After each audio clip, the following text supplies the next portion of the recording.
Surprise. இன்றைக்கி நம்ம scientific சர்ப்ரைஸில் பார்க்க போகிறது ரொம்ப ரொம்ப முக்கியமான டாபிக் என்ன அப்படின்னா, நம்ம வீட்டு சம்மந்தப்பட்டது. அதாவது ஃப்ரிட்ஜை எப்படி மைக்ரோ ஆர்கானிசம் அஃபெக்ட் பண்ணாமல் ஃப்ரிட்ஜில் இருக்கிற எல்லா திங்ஸையும் எப்படி நம்ம வைக்கலாம் அப்படிங்கிறத நான் சொல்ல போகிறேன். ப்ளஸ் நம்ம ஃப்ரிட்ஜை ஃப்ரெஷ்ஷாக வச்சுக்கிறதுக்கு என்னென்ன நம்ம பண்ணலாம் அப்படின்னு நான் சொல்கிறேன் உங்களுக்கு இதில். ஸோ ஃபஸ்ட்டு நம்ம ஃப்ரிட்ஜில் எதையுமே ஸ்டோர் பண்ணுறதுக்கு முன்னாடி நம்ம என்ன பண்ணணும் அப்படின்னா, அது அழுக்காகாமல் ஃபஸ்ட்டு நம்ம நீட்டாக சுத்தமாக வைக்கணும். ஸோ ஃப்ரிட்ஜை பார்த்திங்க அப்படின்னா, பல பேர்த்தோட குப்பையுமே இருக்கிறது ஃப்ரிட்ஜில் தான். ஸோ நம்மளுக்கு ஏதாவது ஒரு விஷயம் இப்போ தேவையில்லை, அப்புறமா தேவைப்படும் அப்படின்னா நம்ம முதல்ல கொண்டு போய் போடுறது ஃப்ரிட்ஜில் தான். ஸோ ஃப்ரூட்ஸாக இருந்தாலும் சரி, அதே வெஜிடபிள்ஸாக இருந்தாலும் சரி, இல்லை ஏதாவது நட்ஸ் இல்லாட்டினா நம்மளுக்கு மிளகாத்தூள் மல்லித்தூள்னு எது மிச்சம் இருக்கோ எல்லாத்தையுமே நம்ம ஃப்ரிட்ஜில் வச்சிடுறோம். ஆனால் ஃப்ரிட்ஜில் எது எது வைக்கணும் வைக்கக்கூடாதுன்னு நிறையா திங்ஸ் இருக்குது. ப்ளஸ் ஃப்ரிட்ஜில் என்ன மாதிரி ஒரு ஹார்ம்ஃபுல் திங்ஸ்லாம் இருக்குங்கிறதும் நம்ம தெரிஞ்சுக்க வேண்டியது ரொம்ப அவசியம். ஸோ அதை தான் இந்த வீடியோவில் உங்கள் கூட ஷேர் பண்ண போகிறேன்.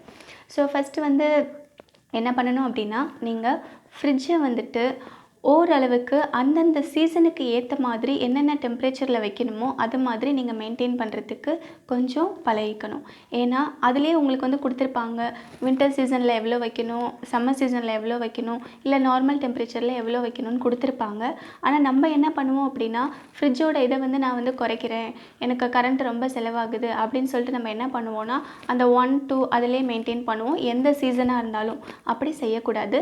ஃப்ரிட்ஜில் எந்த சீசனுக்கு என்னென்ன டெம்பரேச்சர் கொடுத்துருக்காங்களோ அதை நம்ம மெயின்டைன் பண்ணணும். அப்போ தான் அது என்ன பண்ணும் அப்படின்னா, வெளியில் இருக்கிற ஹீட்டையும் உள்ளே இருக்கிற ஹீட்டையும் பேலன்ஸ் பண்ணிவிட்டு அது ஃப்ரீசிங் நம்மளுக்கு கரெக்டாக கொடுக்கும். ஏன்னா ஃப்ரிட்ஜில் பார்த்திங்க அப்படின்னா குளோரோஃப்ளூரோ ஈத்தேன்னு சொல்லிட்டு ஒரு கேஸ் இருக்குது. அது இல்லை அப்படின்னா ஹைட்ரோஃப்ளூரோ ஈத்தேனும் இருக்குது, இல்லை ஹைட்ரோஃப்ளூரோ கார்பன்கிற கெமிக்கல்ஸும் இருக்குது. ஸோ இந்த மாதிரி நிறைய கெமிக்கல்ஸ் இருக்குது. இந்த கேஸ்லாம் என்ன பண்ணும் அப்படின்னா, அந்த ஹீட் எவ்வளோ ப்ரொடியூஸ் ஆகுதோ அதுக்கேற்ற மாதிரி தான் லீக் ஆகாமல் இருக்கும். ஸோ முன்னாடியெல்லாம் பார்த்திங்கன்னா ஃப்ரிட்ஜ் வெடிக்கும் அப்படிலாம் நம்ம கேள்விப்பட்டிருப்போம். அது உண்மை தான். ஏன்னா முன்னாடியெல்லாம் நம்மளுக்கு பார்த்திங்கன்னா அமோனியா கேஸ் நிறையா ஃப்ரிட்ஜ்லலாம் வச்சுட்டு இருந்தாங்க. ஆனால் இப்போது அது ரொம்ப லீக்கேஜ் ஆகுதுன்னு சொல்லிட்டு இந்த டெட்ராஃப்ளூரோ ஈத்தேன், ஸோ இந்த கேஸ் தான் இப்போ நார்மலாக எல்லா ஃப்ரிட்ஜ்லேயுமே இருக்குது. இது அவ்வளோவா லீக் ஆகாது. பட் அதுக்காக நம்மளும் அந்த டெம்பரேச்சர் மாற்றாமல் இருக்கக்கூடாது. ஸோ கண்டிப்பாக மறக்காமல் இந்த டெம்பரேச்சர் செட்டிங்கை கரெக்டாக பார்த்துக்கோங்க. செகண்ட் திங், ஃப்ரிட்ஜில் நீங்கள் என்ன ஃபாலோ பண்ணணும் அப்படின்னா நீங்கள் டீஃப்ராஸ்டிங். அதாவது நம்ம ஃப்ரீசர் நம்ம பிள்ளைங்க வீட்டில் இருக்காங்க அப்படின்னா கூலிங் ஜாஸ்தி வேணும்னு சில நேரம் நிறையா வச்சுருவாங்க. ஸோ அது மாதிரி வைக்கிறப்ப என்ன ஆகும் அப்படின்னா, ஃப்ரீசர் உள்ள ஃபுல்லாக ஐஸ் ஆகிடும். ஸோ அதை நம்ம நிறைய பேர் கண்டுக்கிறதே இல்லை. அதில் எவ்வளோ ஐஸ் இருந்தால் என்ன, நம்ம தான் அதை பார்க்க போகிறது இல்லையே அப்படின்னு நம்ம நினச்சிடுறோம். ஆனால் நம்ம கண்டிப்பாக அதில் நிறைய ஃப்ரீசர் இருந்துச்சு அப்படின்னா கேஸ் உங்களுக்கு நிறையா கரண்ட் ரொம்ப செலவாகும். ஸோ அதனால் நம்ம என்ன பண்ணணும்னா, அந்த உள்ளே இருக்க கேஸுமே கூட நம்மளுக்கு அஃபெக்ட் ஆகிறதுக்கு சான்சஸ் இருக்குது. அதனால் தயவு செஞ்சு ஃப்ரிட்ஜில் நிறையா உங்களுக்கு பிள்ளைங்க தெரியாமல் ப்ரெஸ் பண்ணிட்டாலும் சரி, இல்லை நம்மளே ஓவராக வச்சுட்டாலும் சரி, தயவு செஞ்சு நீங்கள் கொஞ்சம் அந்த டீஃப்ராஸ்டிங் பட்டனை ப்ரெஸ் பண்ணி விடுங்க. ஸோ ப்ரெஸ் பண்ணிட்டீங்கன்னா மறக்காமல் அதுக்கப்புறம் அது என்ன ஆகும் அப்படின்னா, அதில் இருக்க தண்ணியெல்லாம் வடிஞ்சு பின்னாடி பேஸ்கெட்டில் இருக்கும். அந்த தண்ணியை எடுத்து கீழே ஊற்றிடுங்க. ஏன்னா அதனாலே நம்மளுக்கு நிறையா மஸ்கிட்டோஸ் அது மாதிரிலாம் வீட்டுக்கு வரும். ஸோ அதனால் அந்த தண்ணியை மறக்காமல் கீழே கொட்டிடுங்க. கொட்டிட்டு க்ளீன் பண்ணிவிட்டு வைங்க. ஸோ இது வச்சிங்கனாவே பாதி உங்கள் ஃப்ரிட்ஜில் இருக்க ப்ராப்ளம் ஓவர். இப்போ நம்ம ஃப்ரிட்ஜுக்குள்ளே வருவோம். ஸோ ஃப்ரிட்ஜுக்குள்ளே என்ன பிரச்சனை அப்படின்னா, நம்ம ஃப்ரிட்ஜு ஃபஸ்ட்டு அழுக்காகக்கூடாது அப்படின்னா நம்ம என்ன பண்ணணும்னா, முதல்ல அதுக்குள்ளே வைக்கிற வெஜிடபிள்ஸாக இருக்கட்டும், ஃப்ரூட்ஸாக இருக்கட்டும், அது அழுக்காக வைக்கக்கூடாது. நம்ம அப்படியே மார்க்கெட்லேருந்து வாங்கிட்டு வரோம். வாங்கிட்டு வந்த உடனே நம்ம என்ன பண்ணுறோம் அப்படின்னா, கொண்டு போய் நேராக ஃப்ரிட்ஜில் கொட்டிடுவோம். தயவு செஞ்சு அந்த மாதிரி செய்யாதீங்க. தயவு செஞ்சு எப்படி நீங்கள் காய் வாங்கிட்டு வரீங்களோ அதை ஒரு 1/2 hour வெளியில் அப்படியே விட்டுருங்க. கொஞ்சம் கீழே கொட்டி விட்டிங்கன்னா அதுவே ஃபேனில் காஞ்சிடும். ஸோ காஞ்சிடுச்சு அப்படின்னா நீங்கள் என்ன பண்ணலாம் அப்படின்னா, நான் இப்போ என்கிட்ட இருக்கிறது பீட்ரூட் நான் காமிக்கிறேன். ஸோ பீட்ரூட்டில் பார்த்திங்க அப்படின்னா இந்த இடம்லாம் ரொம்ப அப்படியே ஈரமாக இருக்கும் நம்ம வாங்கிட்டு வரப்போ. கேரட்டில் அப்படி தான் இருக்கும், கேபேஜ்லேயும் அதோட இதில் அப்படி தான் இருக்கும். ஸோ அப்போ என்ன பண்ணணும் அப்படின்னா, இதை கட் பண்ணிவிடுங்க. இது நம்மளுக்கு ரொம்ப நேரம் பிடிக்காது. ஸோ அந்த கேரட்லேயும் சரி பீட்ரூட்லேயும் சரி இந்த இடத்த கட் பண்ணிவிடுங்க. இந்த இடத்த கட் பண்ணிவிட்டு நீங்கள் ஸ்டோர் பண்ணிங்க அப்படின்னா உங்களுக்கு அது இன்னும் கெட்டு போகாமல் இருக்கும். ஏன்னா ஃபங்கல் அட்டாக் தான் மெயினாக ஃப்ரிட்ஜில் வரும், அது வராமல் இருக்கும். ஸோ அந்த கேபேஜ் பார்த்திங்க அப்படின்னா இதுவும் அப்படி தான். ஸோ வாங்கிட்டு வந்த உடனே கண்டிப்பாக கேபேஜ்குள்ளே நிறைய புழு அந்த மாதிரி இருக்கும்.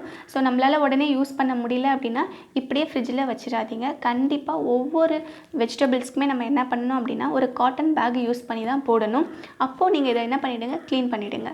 ஸோ அது அடியில் எடுத்துகிட்டு போட்டிங்க அப்படின்னா உங்களுக்கு இதுவுமே வந்து கொஞ்சம் அதில் இருக்க புழுவெல்லாம் வெளியில் வந்துடும். நம்ம தனியான பேக்கில் ஸ்டோர் பண்ணுறது மூலமாக ஒரு காயிலேருந்து இன்னொரு காய்க்கு வந்துட்டு போகாமல் இருக்கும். அந்த புழுவாக இருக்கட்டும் இல்லை எந்த இன்ஃபெக்ஷனாக இருந்தாலும் போகாது. ஸோ இப்படி பண்ணிங்கன்னா ஃபங்கல் இன்ஃபெக்ஷன் கொஞ்சம் குறைஞ்சிரும். மெயினாக அந்த நீங்கள் காட்டன் பேக் யூஸ் பண்ணுறதுனால ஃபங்கல் இன்ஃபெக்ஷன் சுத்தமாக இருக்காது.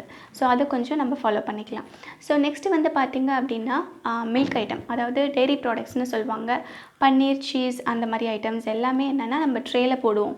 ஸோ ட்ரேயில் போடுறப்ப நீங்கள் பால் வச்சுருக்கீங்க அப்படின்னா ஒரு பேக்கெட் இருக்கப்பே எக்ஸ்ட்ராவாக நீங்கள் பால் வாங்கிட்டு வரீங்க அப்படின்னா தயவு செஞ்சு அதை கொஞ்சம் பின்னாடி போடுங்க.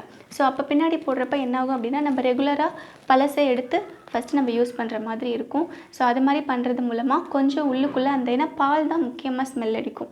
ஸோ பால் பேக்கெட் வாங்கிட்டு வந்தோன்னா அப்படியே ஃப்ரிட்ஜில் போட்டுறாதீங்க. ஏன்னா அது நிறையா பேர் கைப்பட்டு வருது. ஸோ பால் பேக்கெட்டை நல்லா தண்ணியில் கழுவிட்டு அதுக்கப்புறம் ட்ரேயில் போடுங்க. அது தண்ணியாக இருந்தால் கூட பரவாயில்ல, ஏன்னா அது பிளாஸ்டிக் கவர் தான், ஒன்றும் ஆகாது. ஸோ இந்த மாதிரி யூஸ் பண்ணிங்கன்னா ஃப்ரிட்ஜில் இன்னும் பாதி அளவுக்கு இருக்காது. ஸோ இதுக்கப்புறம் என்ன பண்ணணும் அப்படின்னா நீங்கள் வந்துட்டு இது மாதிரி பட்டர் ஐட்டம்ஸ் வச்சுக்கலாம். ஸோ பட்டர், கீ இதெல்லாம் தயவு செஞ்சு ஃப்ரிட்ஜில் வைக்க வேண்டாம். ஏன் அப்படின்னா அதுவே ஒரு ப்ரிசர்வேட்டிவ்ஸ் தான், நெய்யெல்லாம் கெட்டு போகாது. ஸோ நீங்கள் எவ்வளவும் நம்ம 1 கிலோக்கெலாம் வாங்கி வைக்க போகிறதில்ல. நெய் எப்படி பார்த்தாலும் 100, 200 தான் வாங்க போகிறோம், கொஞ்சம் லிமிட்டட் ஃபேமிலியாக உள்ளவங்களுக்கு. ஸோ இந்த மாதிரி ஐட்டம்ஸ்லாம் அப்பப்போக்கு வாங்கிக்கோங்க. அதெல்லாம் ஃப்ரிட்ஜில் வைக்கணும்னு அவசியம் இல்லை. ஸோ நெய் இருக்கட்டும், பட்டர், ஸோ அது மாதிரி இல்லாமல் ஹனி, ஸோ ஹனியும் உள்ளே வைக்காதீங்க. அதுக்கப்புறம் பிக்கல்ஸ், ஊறுகாவும் தயவு செஞ்சு உள்ளே வைக்கலான்னு சொல்லுவாங்க, ஆனால் வைக்காதீங்க. ஏன்னா ஊறுகாங்கிறதே ஒவ்வொரு நாள் வந்து நம்மளுக்கு அதில் ஃபெர்மெண்டேஷன் நடக்கணும். ஆனால் நம்ம தூக்கி உள்ளே வச்சிட்டோம் அப்படின்னா நம்மளுக்கு அந்த எண்ணெய்க்கு செஞ்ச டேஸ்ட் இருக்கோ அதே டேஸ்ட்டு தான் இருக்கும். ஊறுகாய் வந்து நாளாக நாளாக தான் நம்மளுக்கு வந்து நிறைய டேஸ்ட் கொடுக்கும். ஸோ அதனால் தயவு செஞ்சு நீங்கள் வந்து இந்த மாதிரி ஃபாலோ பண்ணுங்கள். ஸோ இதுக்கப்புறம் நம்ம வந்து ஃப்ரிட்ஜை எப்படி இன்னும் ஃப்ரெஷ்ஷாக வச்சுக்கலாம் அப்படின்னு பார்த்தீங்க அப்படின்னா முதல்ல நம்ம பேக்கிங் சோடா வந்து யூஸ் பண்ணலாம். ஸோ ஏதாவது ஒரு சின்ன பவுல் எடுத்துக்கோங்க. பவுலில் பேக்கிங் சோடா அப்படியே கொட்டிட்டு அப்படியே ஓரமாக வச்சுருங்க. ஸோ அதை வேறு பிள்ளைங்க எதுவும் தொடாத மாதிரி பார்த்துக்கோங்க. ஸோ ஃப்ரிட்ஜில் ஏதாவது ஒரு கார்னரில் இல்லாட்டி அந்த டோரில் அந்த மாதிரி இடத்துல கொஞ்சம் பேக்கிங் சோடா ஒரு கப்பில் கொட்டி வச்சுருங்க. மூடி வைக்கக்கூடாது, திறந்து வைங்க. ஏன்னா பேக்கிங் சோடாக்கு இருக்கிற முக்கியமான ப்ராப்பர்ட்டி என்ன அப்படின்னா அதோட அட்மாஸ்ஃபியரில் ஏதாவது கெட்ட ஸ்மெல்லோ இல்லை ஏதாவது ஆர்டர் இருந்துச்சு அப்படின்னா அது என்ன பண்ணிக்கும் அப்படின்னா அப்படியே அப்சர்வ் பண்ணிக்கும். ஸோ நம்மளும் இதை பேக்கிங் சோடாவை வச்சுட்டு அப்படியே விட்டுறக்கூடாது. ஒரு 1 வீக் ஆகிடுச்சுன்னா அதை எடுத்துகிட்டு திருப்பி வேறு பேக்கிங் சோடா போட்டு வைக்கணும். ஸோ நம்மளுக்கு அது ரொம்ப காஸ்ட்டும் கிடையாது. ஸோ அதை நம்ம வாங்கி வச்சோம் அப்படின்னா ஃப்ரிட்ஜு கொஞ்சம் ஃப்ரெஷ்ஷாக இருக்கும். நெக்ஸ்ட்டு என்ன பண்ணலாம் அப்படின்னா ஃப்ரூட்ஸ். ஸோ ஃப்ரூட்ஸில் நீங்கள் வந்துட்டு அந்த சாத்துக்குடி சொல்லுவாங்க பார்த்தீங்களா, சாத்துக்குடி, ஆரஞ்சு இதோட தோலெல்லாம் உரிச்சிங்கன்னா அது வேஸ்ட்டாக தான் போகும். நீங்கள் என்ன பண்ணலாம் அப்படின்னா அதை நல்லா கட் பண்ணி அதையும் ஒரு பவுலில் போட்டு நீங்கள் ஃப்ரிட்ஜுக்குள்ளே வைக்கலாம். ஏன்னா அதில் இருக்க அந்த அசிட்டிக் ஆசிட் ஸ்மெல்லு வந்துட்டு பார்த்திங்க அப்படின்னா நல்லா உங்களுக்கு அந்த ஃப்ரிட்ஜுக்குள்ளே ஒரு நல்ல ஃப்ரெஷ் ஏர் கொடுக்கும். ஸோ ஏதாவது திங்ஸ் எடுக்கிறீங்க அப்படின்னா உங்களுக்கு அது கெட்டு போகாமல் வந்து யூஸ் ஆகும்.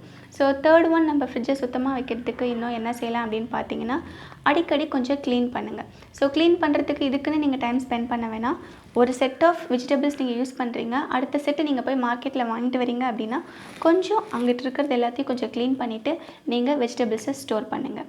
இன்னொன்று, நம்ம வந்து ஸ்வீட்டை ஸ்டோர் பண்ணாமல் இருக்கிறது நல்லது ஃப்ரிட்ஜில். ஏன்னா பண்ணலான்னு சொல்லுவாங்க, பட் நீங்கள் அப்படி ஸ்டோர் பண்ணுறது மூலமாக என்ன ஆகும் அப்படின்னா அதில் இருக்கிற அந்த ஃபேட்டெல்லாம் ரொம்ப அக்யூமுலேட் ஆகும். ப்ளஸ் அந்த ஸ்வீட்டோட டேஸ்ட்டே கொஞ்சம் மாறிடும். ஸோ நீங்கள் ஸ்வீட்டை எவ்வளோ ஃப்ரெஷ்ஷாக சாப்பிட்றீங்களோ அவ்வளோ நல்லாயிருக்கும். ஸோ முடிஞ்ச அளவுக்கு ஃப்ரிட்ஜில் வந்து ஸ்டோர் பண்ணாதீங்க. சாக்லேட்ஸ் கண்டிப்பாக ஸ்டோர் பண்ணிக்கலாம். ஏன்னா இப்போ இருக்க எக்லர்ஸ் எல்லாமே வந்துட்டு ரொம்ப சாஃப்ட் நேச்சர். ஸோ அதை நீங்கள் வெளியில் வச்சிங்கன்னா ஒரு மாதிரி ஊஸ் அவுட் ஆகிட்டே இருக்கும். ஸோ அதை சாக்லேட்ஸ் எல்லாம் நீங்கள் என்ன பண்ணுங்கள், ஃப்ரிட்ஜில் வச்சுட்டு யூஸ் பண்ணலாம். ஆனால் தயவு செஞ்சு ஸ்வீட்டை ஃப்ரிட்ஜில் வைக்காதீங்க. ஸோ இந்த மாதிரி சில சாதாரண விஷயந்தான். ஆனால் நம்ம கொஞ்சம் ஞாபகம் வச்சு பண்ணோம் அப்படின்னா நம்ம ஃப்ரிட்ஜ் வந்து எப்போதுமே ஃப்ரெஷ்ஷாக இருக்கும். இன்னொரு முக்கியமான விஷயம், அந்த ட்ரேயில் வந்து ஐஸ் மாற்றுறது. ஸோ நம்ம ஃப்ரிட்ஜில் ட்ரேயில் தண்ணி ஊற்றி வச்சோன்னா ஒரு மாதத்துக்கு 2 மாதத்துக்கு அந்த ட்ரேலேருந்து நம்ம மாற்றவே மாட்டோம். ஆனால் அப்படி இருந்துச்சு அப்படின்னா பிள்ளைங்க திடீர்னு எடுத்து எதுக்காவது ஜூஸ்க்குன்னு எடுத்து போடுவாங்க. ஸோ அந்த நேரத்தில் அந்த ஃப்ரிட்ஜில் இருக்க ஸ்மெல் கூட திடீர்னு அதில் வந்து சேர்கிறதுக்கு வாய்ப்பு இருக்குது. ஸோ அடிக்கடி நீங்கள் வந்து யூஸ் பண்ணுறீங்களோ இல்லையோ இந்த ட்ரேயில் இருக்கிற தண்ணியை மாற்றிட்டு இதை நீங்கள் காய் கழுவ அதுக்கு கூட வச்சுக்கலாம், ரொம்ப நல்லது. ஏன்னா அதில் இருக்க அந்த கூலிங் வந்து பார்த்திங்கன்னா காயை சீக்கிரமாக கருகாமல் பார்த்துக்கும். ஸோ இதை போட்டு நீங்கள் வாஷ் கூட பண்ணிக்கலாம். ஆனால் மறுபடியும் மறக்காமல் தண்ணியை வீக்லி ஒன்ஸ் ட்ரேயில் மாற்றிடுங்க. ஸோ இது மாதிரி சின்ன சின்ன விஷயத்தை நீங்கள் கொஞ்சம் ஞாபகம் வச்சு கரெக்டாக பண்ணினீங்க அப்படின்னா நம்ம வீட்டு ஃப்ரிட்ஜ் கூட கொஞ்சம் நல்லா ஃப்ரெஷ்ஷாக இருக்கும். ஃபாலோ பண்ணி பாருங்கள், நல்லாயிருக்கும். Thank you so much.